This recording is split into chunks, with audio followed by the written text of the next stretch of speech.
आपल्या सोबत आहेत भाजपचे नेते राज्यमंत्री डॉक्टर पंकज भोयरजी. पंकज भाऊ, या निवडणुकीच्या प्रचाराची रणधुमाळी आहे. तुम्ही पदयात्रेला चालले, काल भंडारात होता. चुरशीची लढत आहे, मित्रपक्षांच्या विरोधातच टीका होतीये.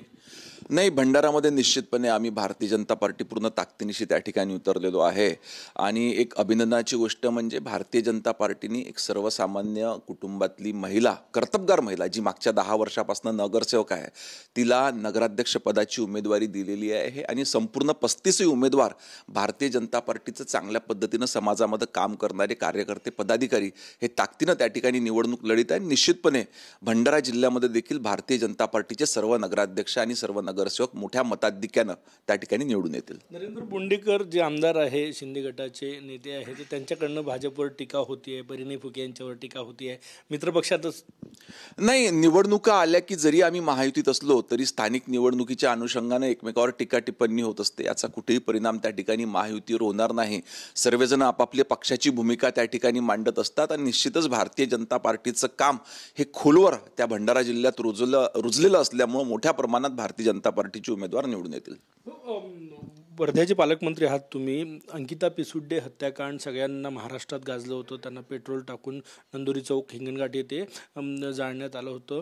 तेव्हाच्या सरकारनं, महाविकास आघाडी सरकारने एक आश्वासन दिलं होतं की तिच्या कुटुंबियांना नोकरी मिळेल, पण ती आतापर्यंत मिळालेली नाही. तुम्ही मध्यंतरी फॉलोअप घेत होते, काय झालं नेमकं? महाविकास आघाडीच्या सरकारच्या वेळेस अतिशय निंदाजनक आणि निषेधार्थ घटना त्यावेळेस हिंगणघाटमध्ये घडलेली होती की एका तरुण प्राध्यापक युवतीला भर रस्त्यात जाळून त्या ठिकाणी मारण्यात आलेलं होतं. आणि त्या कुटुंबियांना त्यावेळेस प्रॉमिस करण्यात आलं होतं की त्यांच्या कुटुंबातला सदस्याला कोणाला तरी नोकरी देण्यात येईल.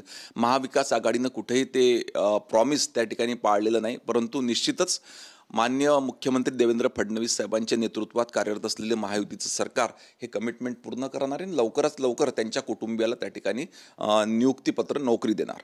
असं कळतं की हिंगणघाटला मुख्यमंत्र्यांच्या हस्ते नियुक्तीपत्र दिलं जाणार आहे, असा आमचा प्रयत्न आहे. निश्चितच तिथली परिस्थिती आणि वेळ लक्षात घेता आम्ही तो प्रयत्न करू. परंतु जे कमिटमेंट महाविकास आघाडीच्या सरकारमध्ये देण्यात आलं होतं त्यांनी ते पाळलं नाही. परंतु आम्ही मात्र महायुतीचं सरकार म्हणून त्यांना लवकरात लवकर हे नियुक्तीपत्र देऊ. तुम्ही आता पाठपुरावा करत होते गेल्या काही महिन्यांपासून की सतत तिच्या कुटुंबियांशी बोलले, इथे सरकारमध्ये पाठपुरावा केला. बराच पाठपुरावा आपण त्या ठिकाणी केला. माननीय आमदार समीर कुन्नावार हे देखील आमच्यासोबत त्या ठिकाणी होते. विशेष करून आमच्या चित्राताई वाघ यांनी देखील या प्रकरणाचा बराच पाठपुरावा त्या ठिकाणी केलेला होता. आणि हा पाठपुराव्याचा परिपाक म्हणून याची दखल माननीय मुख्यमंत्र्यांनी स्वतः घेतली आणि ते आम्ही नियुक्ती लवकरात लवकर देण्याचा प्रयत्न करतोय. अमेडिया कंपनीला 42 कोटीचा मुद्रांक शुल्क भरण्यासाठी मुदतवाढ देण्यात आलेली आहे. नाही, याच्यामध्ये ऑलरेडी त्या ठिकाणी सन्मान्य मुख्यमंत्री महोदयांनी, उपमुख्यमंत्री महोदयांनी, माननीय महसूल मंत्र्यांनी सखोल चौकशीचे आदेश दिले होते. त्या ठिकाणी चौकशी समिती बसली आणि या चौकशी समितीच्या अहवालानंतर योग्य तो निर्णय घेण्यात येईल.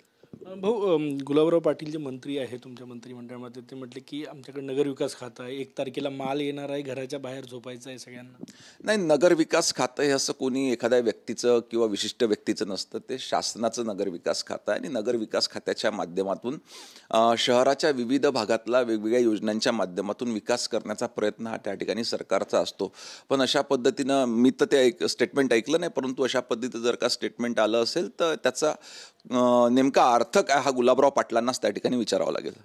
अजितदादाचे मंत्री म्हणतात की आमच्याकडे तिजोरीची चाबी आहे, आम्हाला मतदान करा. ते म्हणतात की आमच्याकडे नगरविकास खातं आहे. भाजपकडे काय?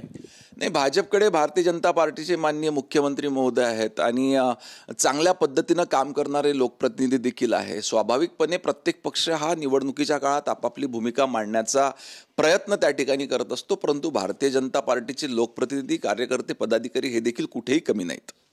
सामनातून पुन्हा एकदा नवे CGI यांच्यावरही टीकेचा सूर कुठतर दिसत आहेत. याबाबत मी कुठलं त्या ठिकाणी वाचलेलं नाही. परंतु CGI किंवा न्यायव्यवस्थेवर कुठली टिप्पणी देणं हे राजकीय माणसांनी याच्यावर टिप्पणी देऊ नये. आज तुमचा कुठला दौरा आहे? वर्धा जिल्हा प्रतिष्ठेची लढत आहे, हिंगणघाट, बाकी ठिकाणी रेल्वे, शिंदे, आर्वी. तुमचा आज पदयात्रावर भर आहे भाजपचा तुमचा.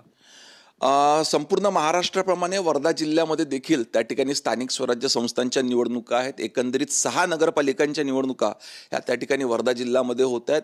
आणि वर्धा जिल्ह्यामध्ये जे भारतीय जनता पार्टीच्या सरकारनं तिथल्या स्थानिक लोकप्रतिनिधींसोबत घेऊन जे विकासाचे कामं केले आहे, ह्या विकासाच्या कामांवरती 6 देखील नगरपालिकांमध्ये भारतीय जनता पार्टीची सरकार मोठ्या मतांनी त्या ठिकाणी निवडून येणार.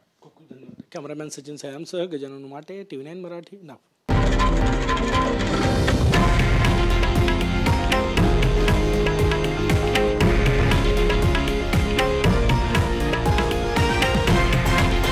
हे आहे देशातील नंबर 1 न्यूज नेटवर्क आणि आपण पाहत आहात TV9 मराठी, एकमेव.